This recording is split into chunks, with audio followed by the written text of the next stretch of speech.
Welcome to Be Believe Become TV. This is Building Your Core, Crafting a New Self-Image, a guided audiobook on shaping who you become by shaping what you repeat. Listen slowly. Let the ideas settle. Now, let's begin building your core, crafting a new self-image, transforming the stories you tell yourself into the identity you want to live. Chapter 1. What shapes your self-image? What exactly is self-image? In essence, it's the mental picture you hold of yourself, your sense of your own worth, abilities, and overall identity. This self-image forms from many sources. Part of it comes from how you see yourself, your own perceptions of your personality, appearance, and abilities. Part of it comes from how others have seen and treated you throughout life, and a significant part comes from how you think others see you. In other words, the stories you tell yourself about how the world perceives you can powerfully shape how you perceive yourself.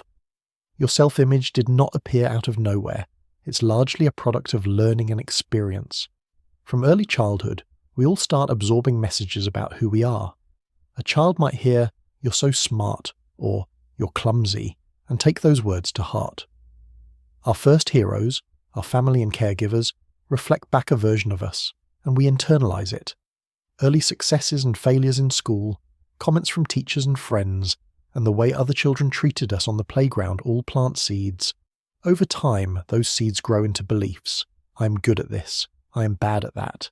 People like me. People don't like me. These beliefs become part of the narrative of who we think we are. Social and cultural factors also weave into our self-image. Perhaps you grew up in a community that valued academics, and you came to identify as the smart one. Or maybe media images made you feel inadequate about your body, shaping a negative body image even when others told you that you were fine. Our environment subtly teaches us standards and labels, what it means to be successful, attractive, or worthy. Without realizing it, we often measure ourselves against those external benchmarks, and when we feel we don't measure up, our self-image suffers. Think about adolescence, a time when we all become acutely aware of how others see us. Approval or criticism from peers can greatly sway a teenager's self-image. If you were included and popular, you might have developed social confidence. If you felt like an outsider because of your looks, interests, or background, you might have started seeing yourself as not good enough. During those formative years, we often compare ourselves mercilessly to others. Images of who we should be, shaped by friends or by society at large, loom large in our minds. And so, the way we view ourselves often shifts to fit the feedback and comparisons around us. Crucially, what you imagine others think of you can matter even more than what they actually think. Humans are remarkably good at constructing narratives in our own minds. You might remember walking into a room of strangers and feeling convinced that everyone was judging you. In reality, they may have been too preoccupied with their own worries to notice you at all. Yet that internal storyline can make you shrink, reinforcing an identity of being shy or socially awkward. Psychologists sometimes describe this as a mirror we hold up to ourselves, reflecting what we assume others see. Often, that mirror is distorted by fear. We end up seeing ourselves not as we truly are, but as we fear we are seen. Understanding the roots of your self-image can be empowering. It allows you to ask, is this belief about myself accurate? Does it serve me today? You may discover that some beliefs are outdated, formed by a younger version of you, or by the opinions of people no longer in your life. Perhaps you've carried the belief, "I'm bad at relationships," because of a painful experience long ago, even though you've grown since then. Realizing this opens the door to change. You're allowed to update the story. In fact, you have been changing all along. Every challenge you've overcome, every skill you've learned, and every act of kindness you've shown has been quietly editing your self-image, even if you haven't noticed it yet. As you move forward, remember that while you cannot change past influences, you can change how you interpret them now. You decide which influences to give power. One of the most powerful influences on your self-image, fully under your control, is your own self-talk. The voice inside your mind telling your story can reinforce an old image or help craft a new one. Summary: your self-image has been shaped by many forces: family, friends, culture, and the interpretations you gave your experiences. But at the end of the day, your self-image is exactly that: yours. And you have the power to adjust the lens through which you see yourself, bringing the picture of who you are into clearer focus. Chapter 2. The Power of Self-Talk. Every day, a constant stream of thoughts flows through your mind. This running inner commentary is known as self-talk, essentially the conversation you have with yourself. Take a moment to consider the tone of your inner voice. Is it kind and encouraging or critical and harsh? For many people, the inner critic is loud. It might say things like, "There you go again, messing up," or "Why can't you be better?" When this internal dialogue leans negative more often than positive, it slowly chips away at self-esteem. Persistent negative self-talk can erode confidence, dampen mood, and hold you back from pursuing opportunities. It's like having a bully in your own head, undermining you at every turn. Why do we speak to ourselves in ways we would never speak to someone we love? Part of the reason is the brain's negativity bias, an evolutionary tendency to focus on threats and flaws. In ancient times, this helped humans survive.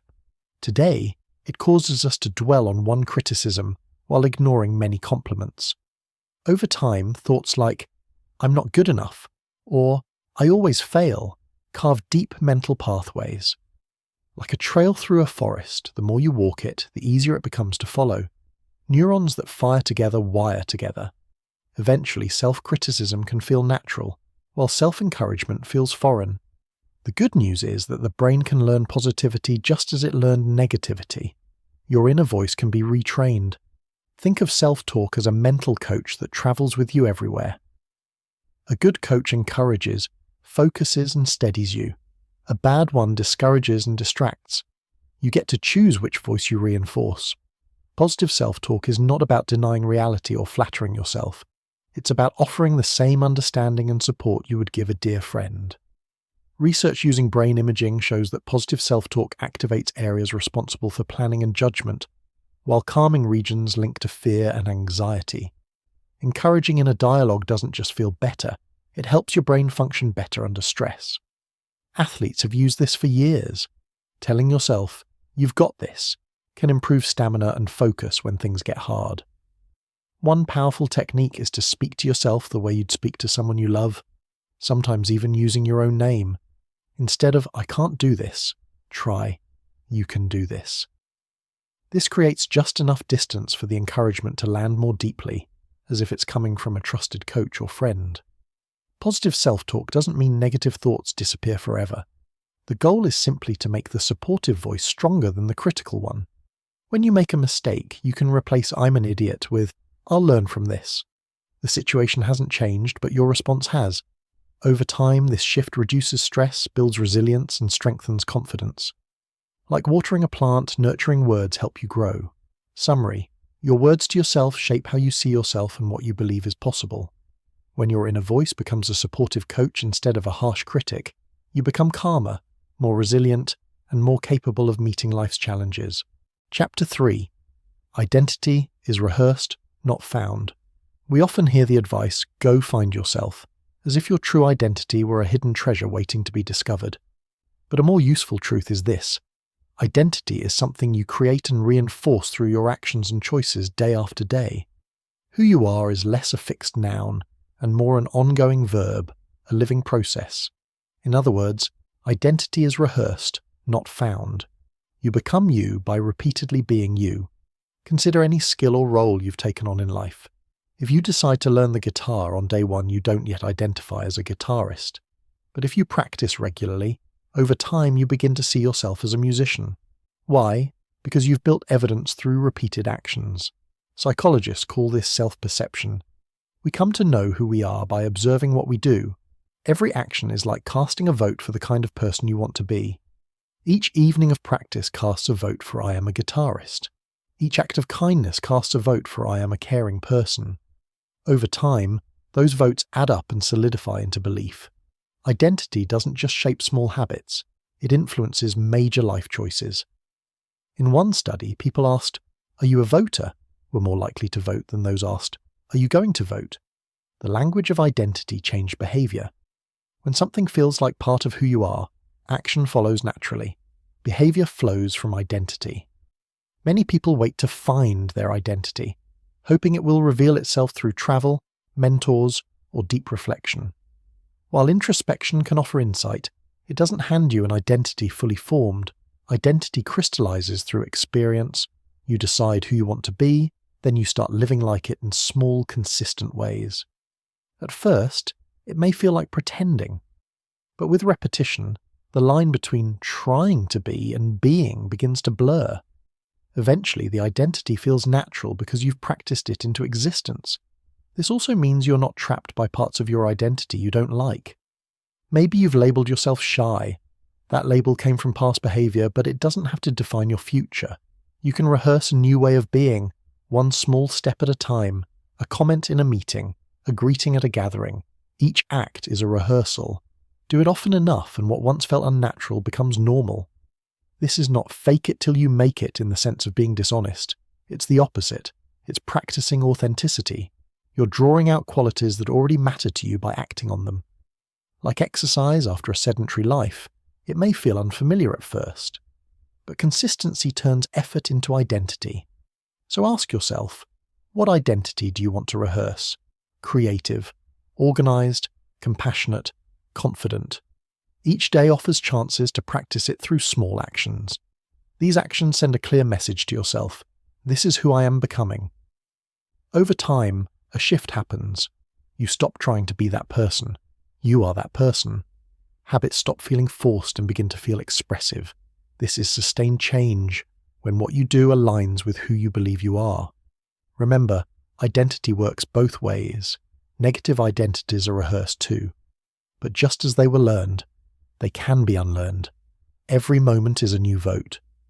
Summary: you do not passively find yourself, you actively become yourself. Identity is an ongoing practice. Through repeated choices and habits, you rehearse the role of you until it feels natural and true. Chapter 4. The danger of default labels.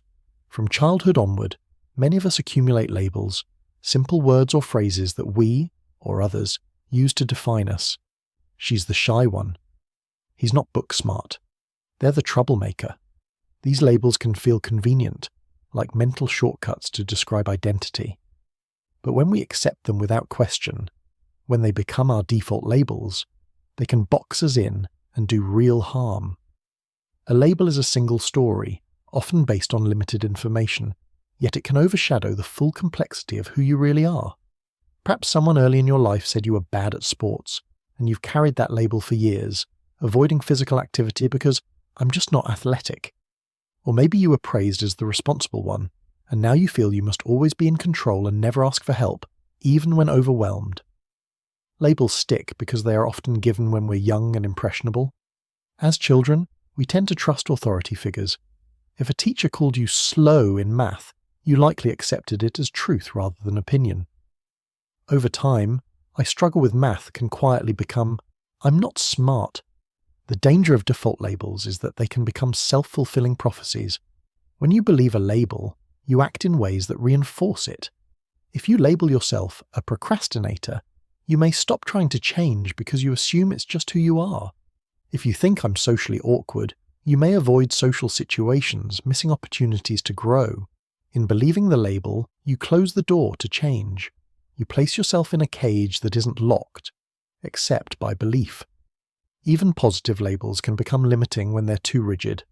If you've always been the smart one, you may fear challenges where success isn't guaranteed. If you're the peacemaker, you may suppress your own needs to maintain harmony, leading to burnout. The problem with default labels, positive or negative, is that they erase nuance. They don't allow you to be a complex human who can grow, adapt, and change. Breaking free begins with awareness. Listen to your I am statements. I am forgetful. I am bad at relationships. Ask where these conclusions came from. Are they based on a few moments or someone else's judgment? Often, you'll find the label is an oversimplification. Maybe you've been social and confident in many situations, contradicting the label awkward. Or maybe one painful relationship shaped a belief that doesn't reflect who you are now. Once you notice a limiting label, challenge it gently. When you think, I'm lazy, recall evidence to the contrary. Replace the label with a growth-oriented statement. I'm learning, or I can improve. This language leaves room for change. Remember, many labels come from context, not truth. A child labelled too talkative may thrive in a career built on communication. The trait was never wrong, it was misplaced. Releasing labels is like removing an old name tag. It may feel unfamiliar at first, but it gives you space to define yourself on your own terms. Summary: you are more than any single label. When you release the labels that no longer serve you, you create space to grow. By refusing to be defined by one story, you reclaim the freedom to become who you choose. Chapter 5: Your Ideal Self already exists. Many people think of their ideal self as someone far away, a future version that will appear one day after enough success, confidence, or discipline has been achieved. But this way of thinking creates distance where none is necessary. A more empowering truth is this: your ideal self already exists, not as a fantasy, but as a potential version of you waiting to be expressed through action. Your ideal self is not a stranger. It is built from qualities you already possess in small doses, moments when you acted with courage, clarity, or kindness. Think of a time you handled a situation better than expected, spoke up when it mattered, or followed through despite fear. Those moments were not accidents. They were glimpses of who you are capable of being more consistently.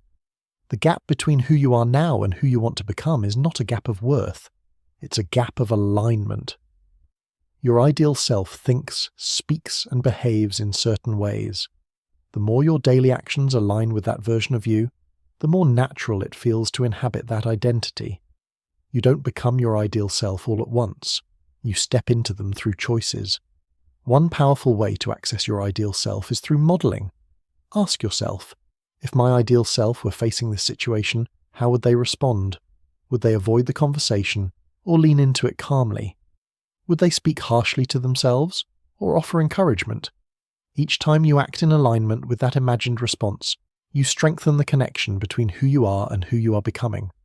This process works because the mind responds to familiarity. The more often you visualize yourself acting with confidence, discipline, or compassion, and then follow that visualization with even small actions, the more your brain accepts that identity as real. Over time, the ideal self stops feeling aspirational and starts feeling familiar. It's important to understand that becoming your ideal self does not require perfection. You will still make mistakes. You will still have days when you fall short. The goal is not flawless execution, but consistent alignment. Even imperfect action taken in the direction of your ideal self reinforces the identity you're building. Instead of asking, "How far away am I from who I want to be?" try asking, "What would my ideal self do next?" Then do the smallest version of that action. This keeps identity grounded in the present moment, where change actually happens. Your ideal self is not waiting at the finish line. They are walking with you now, revealed one decision at a time. Summary: your ideal self is not something you must become someday. It is something you express through alignment today. Each choice that reflects your higher values brings that identity into clearer reality. Chapter 6: Designing a Stronger Inner Voice. By now, you understand that the way you talk to yourself has a powerful influence on your self-image and confidence. The question becomes, how do you intentionally craft an inner voice that builds you up instead of tearing you down? Think of this as designing a personal coach who lives in your mind.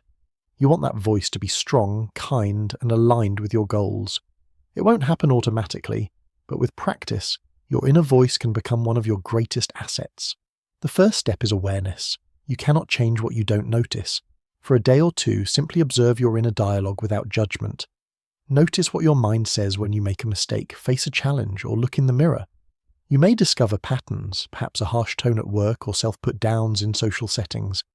Writing these thoughts down can make them clearer and reveal where your inner voice is doing more harm than good. Next, decide what you want your inner voice to sound like. Think of someone who encouraged you, a teacher, coach, or mentor, and recall how they spoke. Or imagine an ideal guide whose tone you respect. A strong inner voice is not dishonest or overly soft. It can be firm while still being compassionate. Instead of saying, "That was stupid," it might say, "That didn't go as planned. What can we learn and improve next time?" The message addresses the behavior without attacking your worth. One effective technique is distance self-talk. This means speaking to yourself using your own name or the word you, as if advising a friend. This creates psychological space and reduces emotional intensity.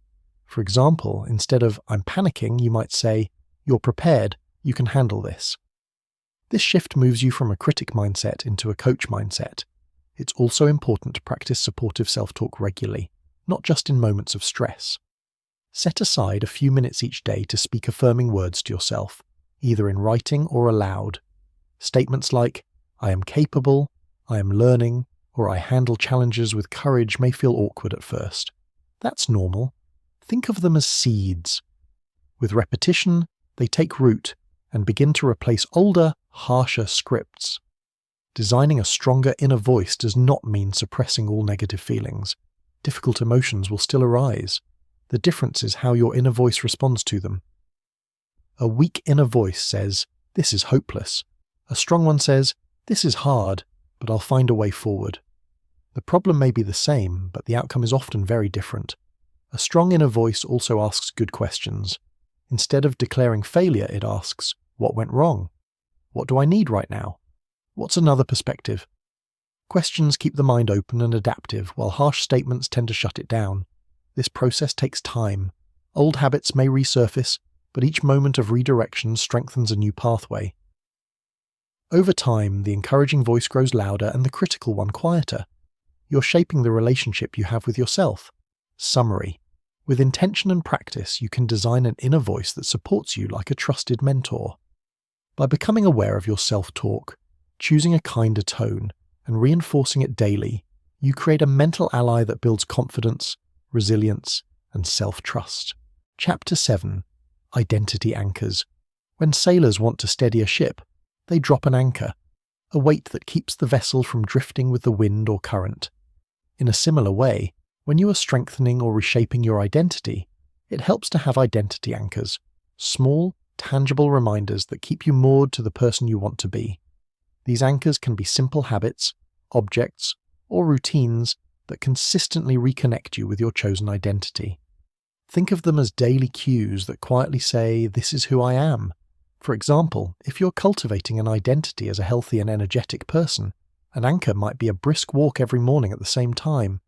That walk is more than exercise. It's a statement to yourself. I take care of my body. If you're developing the identity of a writer, your anchor could be writing a few hundred words each day or carrying a notebook for ideas. Each time you honor the routine, you reinforce the belief, "I am a writer." These anchors work because they are concrete actions in the real world, not just intentions in your mind. Physical objects can also serve as anchors. If you want to be more mindful, you might wear a bracelet or keep a small object in your pocket that reminds you to pause and breathe. Each time you notice it, you reconnect with the identity of being calm and present. If you aspire to be more family-focused, a photo on your desk can act as an anchor, pulling you back to what matters when stress creeps in. Even a simple word or phrase on your mirror can become powerful if it consistently reminds you of who you are becoming. Anchors can be social or environmental as well.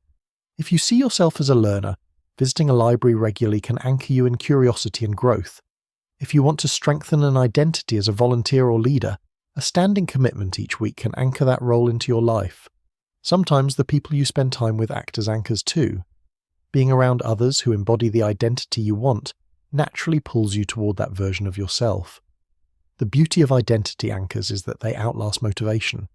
We all have days when we don't feel inspired or confident. On those days, anchors carry us forward. You may not feel like a healthy person one morning, but seeing your running shoes by the door reminds you that this is simply what you do. The anchor holds your identity steady against momentary doubt or resistance. Anchors don't need to be large or time-consuming. They can be small physical cues. If you're building confidence, your anchor might be standing taller when you enter a room. If courage is your focus, it might be a short phrase you repeat before speaking up. These actions take seconds, but repeated consistently, they shape how you see yourself. To create effective anchors, choose actions or reminders that are simple, realistic, and repeatable. An anchor should be something you can encounter often, not something rare. Over time, these anchors become evidence. When your inner critic questions who you are, you can point to what you do. Each anchor becomes a quiet vote for your new identity. Be willing to adjust. If an anchor doesn't fit your life, refine it. Consistency matters more than intensity. With the right anchors in place, your environment and routines begin to support your becoming automatically. Summary: identity anchors are everyday habits and reminders that ground you in who you are becoming. Through simple, consistent cues, you reinforce your chosen identity and stay aligned even when motivation fades. Chapter 8: Mirror Exercises and Voice Affirmations. One of the most direct ways to practice a positive identity is by literally facing yourself and speaking it into existence. This is where mirror exercises and voice affirmations come in. It may feel uncomfortable at first, standing in front of a mirror and talking to yourself, but it can be surprisingly powerful. When you look into your own eyes and affirm your worth and potential, you send a clear message to your mind. This is who I am. Most of us have learned to use mirrors as tools for criticism. We notice flaws, fatigue, or signs of aging, and our inner voice often follows with judgment. Mirror exercises reverse that pattern. They invite you to meet yourself with kindness instead of critique, and to practice speaking encouragement in the very moment you are most aware of yourself. Here is a simple mirror exercise. Find a quiet space and stand comfortably in front of a mirror.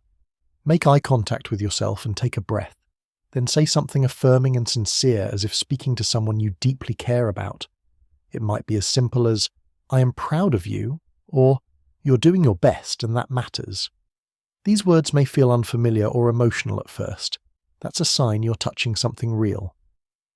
When practiced daily, even briefly, mirror work creates noticeable shifts.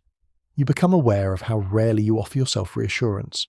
You begin to replace silence or self-criticism with acknowledgement. Over time, the words land with greater conviction. The goal is not false praise, but genuine support. If you struggle to find kind words, imagine what you would want a trusted mentor or loved one to say to you, and say that. Using your own name can deepen the effect. Saying, "Your name, I believe in you," or "Your name, you are worthy," can make the affirmation feel more personal and grounding. It activates the same emotional pathways that respond to encouragement from others. Beyond the mirror, voice affirmations can be practiced anywhere. These are positive statements you repeat consistently to reinforce identity. For example, "I am resilient," or "I handle challenges with calm and confidence." The power lies not just in the words, but in repetition and feeling. You don't need to fully believe them at first. You're not lying. You are planting seeds. With time, your mind begins to accept what you repeatedly affirm. If speaking aloud feels awkward, begin by writing affirmations. Write a few supportive statements each day. As you grow more comfortable, say them quietly to yourself. Notice how your body responds. Often, your posture shifts, your breath deepens, and tension softens. That is your nervous system responding to reassurance. Tailor affirmations to what you genuinely need. If fear is present, affirm courage. If self-worth is shaky, affirm value. Place reminders where you'll see them, on a mirror, desk, or bedside. These cues reinforce the practice. Over time, the mirror becomes a place of reconnection rather than judgment. The goal is not self-absorption, but self-trust. When you consistently speak to yourself with respect and encouragement, you become steadier. External criticism and temporary setbacks lose their power because you have anchored yourself in an inner voice that supports you. Summary: speaking to yourself with kindness, through mirror work or daily affirmations, reinforces your identity and worth. By repeating supportive truths, you weaken old patterns of self-criticism and strengthen belief in who you are becoming. Chapter 9: Resilience. Through identity, life will test us.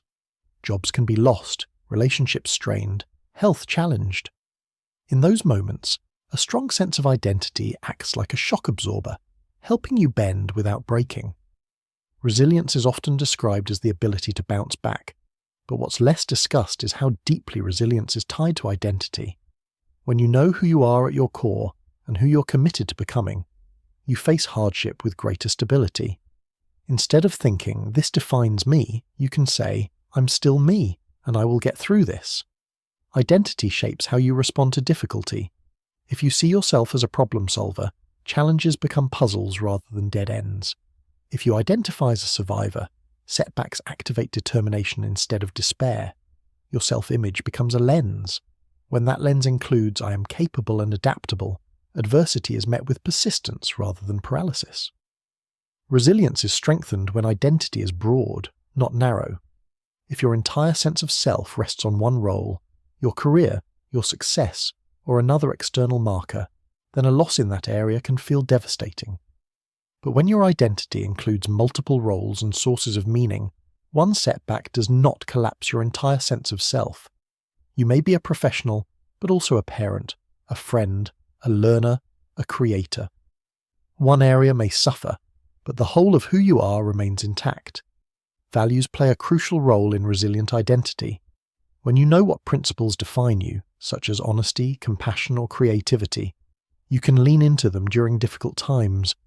Someone who values creativity may process pain through art or writing. Someone who values compassion may find strength in helping others. In this way, adversity becomes an opportunity to express core values, reinforcing identity rather than diminishing it. Building identity intentionally, as you've been doing throughout this book, creates resilience in advance. You're shaping an inner narrative that supports you before life demands it. Imagine two people facing rejection. One believes their worth depends on success. The other believes they are persistent and growing. The same setback hits both, but the second recovers faster because their identity remains intact. Their self-definition fuels their next step forward. In difficult moments, it helps to affirm your identity deliberately. Remind yourself who you are. I am resilient. I am resourceful. I move forward even when it's hard. This isn't empty encouragement. It's grounding. It pulls you out of chaos and roots you in your core self. Resilient identity is also flexible. When identity is too rigid, change feels threatening. But when identity is built on values and character rather than specific outcomes, it adapts. Instead of "I am the top performer," you hold "I give my best effort." One can be broken by circumstance, the other endures. Resilience doesn't mean you don't feel pain. It means you recover after feeling it. A strong identity doesn't make you rigid. It makes you grounded. Like a tree in a storm, you may bend, but you remain rooted. Each challenge you survive becomes evidence. Over time, resilience strengthens identity, and identity strengthens resilience. They reinforce each other. Summary: a well-rooted identity steadies you in life's storms. When you know who you are and what you stand for, challenges no longer define you. By cultivating a flexible, value-driven identity, you build resilience that allows you to bend without breaking. Chapter 10: Identity Rehearsal Plan. You've journeyed through understanding and reshaping your self-image, self-talk, and daily habits. Now it's time to bring everything together into a practical plan, a simple structure for continuously rehearsing the identity you want to live. Think of this as a personal training program for becoming who you choose to be. Just as an actor rehearses a role until it feels natural, you will rehearse your identity until it feels like home. Here is a simple, workable plan you can return to again and again. First, define your core identity values. Write down 3 to 5 qualities that describe your ideal self. These might be words like confident, kind, disciplined, creative, patient, or courageous. These values are the pillars of the identity you are strengthening. Clarity here gives you direction. Second, craft an identity statement. Write one short sentence that captures who you are becoming. Keep it present tense and affirmative. For example, I am a calm, resilient person who faces challenges with courage, or I am a disciplined and creative person who shows up consistently. This statement becomes your compass. Read it often. Third, audit your self-talk. For 1 week, notice harsh or limiting thoughts when they appear.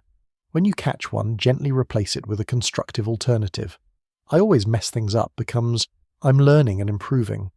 This trains your inner voice to support growth instead of sabotage. Fourth, practice a daily mirror affirmation. Once a day, spend a minute or two speaking affirming words to yourself while making eye contact. Use your name if it helps. Speak in alignment with your identity statement. Consistency matters more than perfection. Fifth, install identity anchors into your routine. Choose at least 2 small daily habits that symbolize who you are becoming, one in the morning and one in the evening if possible. These might be journaling, movement, prayer, reflection, or any action that reinforces your values. Schedule them so they become automatic. 6th, hold a weekly identity reflection. Set aside 15 minutes once a week to ask yourself, when did I act like my ideal self this week? And where did I drift? Note both without judgment. Celebrate progress. Adjust gently. 7th, allow evolution. Identity rehearsal is not rigid. As you grow, some values may change or deepen. Update your identity statement. Replace anchors that no longer fit. This plan serves you, not the other way around. Be patient with yourself. Rehearsal means you won't get it right every time. There will be days when you forget an affirmation or fall back into old habits. What matters is direction, not perfection. Over time, the identity that once felt aspirational will feel natural. Acting out of alignment will feel strange. Remember, identity work is ongoing. You're never finished. You're becoming. With the tools you've practiced, you now have the ability to consciously shape each new chapter of who you are. Summary. When you rehearse identity consistently, through values, self-talk, habits, and reflection, you become what you practice. Stay patient, stay consistent, and remember, you are the author of your story. If this audiobook has supported your growth, consider subscribing to Be Believe, Become TV for more teachings you can return to and live by.